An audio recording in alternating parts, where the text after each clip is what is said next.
you know, no, but it is because at one point when when the news went out and the death threats, and then the BBC canceled the show, canceled the broadcast of the show, which had already been filmed. By the way, everybody can check on Marquee TV because Marquee TV is still there, yeah. It's on it. And uncensored, which is it's a great thing because Time is going to tell us a lot. But I don't know if you remember when Associated Press took over the show, it became Chinese Whispers, and the Chinese Whispers. I read whatever was the translated report. By the time that it go to whatever the national news in Peru, there were children involved, and apparently there were dogs that we killed on stage. Oh yeah. It just became this incredible Chinese Whispers. And I remember that the director, George Brooks, if he ever watches this, and the director of the National Company in Cuba were performing, the National Contemporary Company in Cuba, were performing in Sadist Wells. And we were having, the ubiquitous drink on the first floor. And he came over and he said, "Oh my God, you're Javier de Frutos, you're the guy who killed the Pope." And I again, by that time I have recuperated my sense of humor again. I was no longer, scared and hiding around. But it was just interesting how we still have a place to change perceptions, and dance hadn't done that. More importantly, because this work was part of a homage to Diaghilev, and this really was, the show was Eternal Damnation was designed in order to create something similar of what happened during the riots of the Riot of Spring in 1913. And we kind of did it, but it's with a big difference that Diaghilev didn't have social media at the time. So this went Riot, 2.1, yeah, on the craziest level. But then again, saying that, and the kind of riots and the scandals started in Britain, then the work started touring outside to technically Catholic countries, and the biggest, I saw it only, I think he was, remind me, Barcelona and Monaco. Yeah. And Monaco, Monaco was in itself the most bizarre thing, because I was told already by the powers to be that Princess Caroline will be attending the show, but that she will not, for obvious reasons, be able to come and say hello to me, and that I would not be involved or invited to the private reception. And it already felt like she hadn't even seen the show, and already felt like the aggression was there. The whispers have arrived to a point. And now, for people that are not aware, Eternal Damnation is based on drawings and stories from Jean Cocteau. And Jean Cocteau's his own relationship with the Catholic Church, and taken to an extreme, of course, scenes through my filter.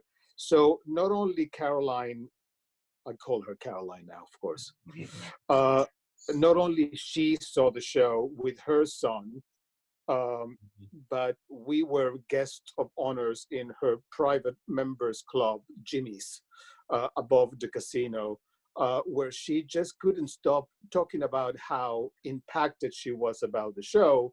And her most abiding memory was, there was some complaint letter that had been handed to her. And she said, I'll pass this to my bishop, but of course the bishop is going to do whatever he wants, and I'll do whatever I want. The thing that I care more about is that it reminded me of times that my mom spent with Jean, and of course the mother being Grace Kelly, and Jean was Jean Cocteau, and spending lovely times with the two of them at the palace in Monaco. And so for her had more emotional healing properties, because she knew Jean as a provocateur rather than somebody who was really going to kill a pope. So it just, everywhere we went, the stories were completely different. Yeah. It was such an amazing production there. Yeah, I would recommend to all of our viewers that if you haven't seen it, please go and watch it. You know, art is there to challenge us. It's there to provoke us. But it's a beautiful, I can say that even though the themes are so, I would say challenging, it's still well beautiful. researched, well crafted, perfect piece. Thank you. So Perfect. we're going to move on though, because we've got a few more questions for you. I'm just plugging a marquee TV show here. If we just slightly going on from what we just spoke about, I mean, I totally 100% believed in your vision for that particular show, and was willing to go with you the whole way, because I knew that I knew everything was safe, and I knew that what you wanted to say was so important. So what do you particularly look for in dancers when you audition? Well, going back to what you just said, I felt that it was important we went through that, and there were some really rough times. I think, especially for performers like Clemmy, who had been with me for quite a number of years. There was a lot of stuff that she felt very personally engaged with. So did Joe, Josephine Darville Mills. And I think that what I kept going back to was that when you create work that has that level of intensity, the process cannot have the same level of intensity. You need to laugh. You need to have a sense of humor about the fact that this is just theater and nothing else. And then your perception and your memory as a member of the audience, or your experience as a performer, you take into a higher level. But the process itself, I need to make sure that the six of you, then there were six dancer performers in this collaborators in the show, I needed to make sure that they were looking forward to come back the following day. That it was the only thing that they could think of on that day, because the commitment, I wasn't going to be on stage performing with them. It was going to be them who was going to be taking this all over the world by that time, and making sure that they not only gave it justice, but they found a personal connection with it. So that's the first part of the answer. The second part, and I have said this 100 times, taking aside technical preparation, abilities, etc., etc. And the reason why I do this, not only for commercial theater, for West End, for musicals, or for works of art, is that technique and knowing how your body works means that story can be told 8 times a week or as many times as possible, because the ingredients are ripe and ready and well taken care of. It's not a one-off. So the craft for a dancer to be able to tell and engage on the same level of intention, however amount, I don't know how many times you guys did Eternal Damnation, but to be able to keep that intention and that level of stamina and concentration X amount of times, and to be able to come out to the other end, and the first thing that you think of, which is what I love about us performers, is that the first thing that you do when you take your cut and you're literally clearing fake blood off your face, is, where do we go and have a drink? Yeah. Because that's what you need to do. So for me, the ability of having a performer that can actually come down to a performance after giving it all and thinking we're now back in life is a primary thing. So I need that level of maturity, mixed up with a bit of a crazy, because I don't want normal people. I want a bit of crazy. That's what makes us different than everybody else. But above all, taking for granted technique is intelligence. Without it, you know, again, I'm 57 this year, and I need to be in the same room with people. You know, my cast is always the same age. I'm the only one who gets older. So for me to have a conversation with them, we need to have something in common, and that's intellect. Yeah. Well, certainly the work that Paul's done with you, Javier, I mean, I see it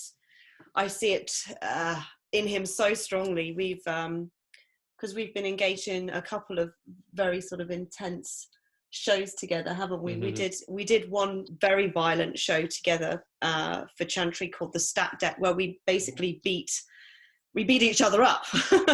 And we were married as well at the time, weren't we? But he's always so playful in the studio, and you know, I can just see the work that you guys have done together, how it transmits through him. And I mean, certainly it's shaped your choreography as well, working with Javier, hasn't it? So, and you tell you beat, you know, clarifying, you beat each other up. You don't. No, absolutely not. Yeah, I mean, for me, my experience, strangely, because I can tell you that when I did Grass, I'm losing you. Do I still have you there? We're still here. Yeah, we've just. Hold on. You've gone to just your name on the screen. Hold on a second. Let me just. No worries. I lost you. I got you now. Oh no, there he is. Yeah. I did. Because I had to practice on myself. Grass became quite physically demanding for me. I did beat myself up. You know, I went through some kind of strange kind of method. So for me, arriving at the conclusion that method in dance was not necessarily going to be the way forward to portray violence, that it had to be as carefully choreographed, if not more, than anything else, meant the search. And theater allowed me to meet Terry, who was our FI director, and then I have worked with other FI directors before. FI direction allowed me to codify violence in a way in which we could depict with safely horrific things that I felt that were important to tell on stage. Yeah. No, it's the safety aspect is huge. It's yeah, it's knowing exactly where each other is, and as you say, it's on the count. You know, if on count 2 there's a punch, and count 3, you know, is a slap. It takes it away from anything. And I use canon. And I have to say, you know, knock on wood, but I have not known of any performer in the many years that I have used FI direction within my dance direction that have ever been injured on a fight. I had people being injured on entering on a jeté and landing badly, but not on punching somebody in the face. Yeah, absolutely. We know anybody that's got injured on a fight. No. Right, well, we are running out of time desperately. So we've got 10 quick fire questions for you, Javier. Go. This is by the clock. This has got to be first answer out there, okay? So a bit of silliness. This is a little bit silly now, but why not? Why not? Where's the quick fire questions? I've got to find them. Oh no, have you got them? Oh, here we go. Okay, right, ready? The clock is ticking. Ready? What colour is your toothbrush? White. That was pretty quick. One thing that annoys you the most? No, there's too many. People that are not patient. Love it.